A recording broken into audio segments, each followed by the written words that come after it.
এ ভাই এই দাঁড়ান। কিন্তু ভাই আপনারা গাড়ি চালাচ্ছেন, মাথার মধ্যে কোনো হেলমেট নাই। না ভাই বাড়ি এখানে ভাই। বাড়ি এখানে হোক আর যেখানে হোক, আপনি হেলমেট পরবেন না ভাই। হেলমেট পরে না, তোর কি যা সাইড যা। ভাই, এই দাঁড়ান না, আপনাকে ভদ্রভাবে বলতেছি। আপনি কতরে গোষ্ঠী গিলা তুই কোন হ্যাঁ ইল্লা হেলমেট এখন মানে এদিকে তা তো বাড়ি হই বাড়ি আড়ে আরে হ্যাঁ আরে তো ব্যবহারই লেখা আছে এদিকে। ব্যবহারের গোষ্ঠী গিলা তুই কোন গাড়ি পরে না গাড়ি বন্ধ কর।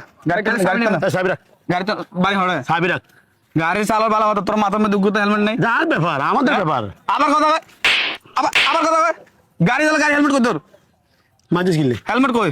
মাঝিস গিলে ওর গাড়ি তোর গাড়ি তাহলে মাই চাইলস চাই, আয়, তোর কোন আয়, বাবা লই যাস আয়, আয়। সোজা যাবি গাড়ি তোর না দেখি। আর নেক্সট টাইম গাড়ি চালাবি মাথার মধ্যে মাথাতে হেলমেটটা যা যা যা। আসসালামু আলাইকুম বন্ধুরা, এই ভিডিওটা ছিল একটা স্ক্রিপ্টেড নাটক ভিডিও। মূলত আপনাদেরকে সচেতন করার জন্য এই ভিডিওটা তৈরি করেছি। প্রিয় বন্ধুরা দেখেন, এখানে যে ভিডিওটা করেছি এখানে কারো মাথায় হেলমেট ছিল না। মূলত আপনার জীবন কিভাবে আপনি সুরক্ষা রাখবেন, কিভাবে আপনি বাঁচবেন, সেটা আপনার দায়িত্ব।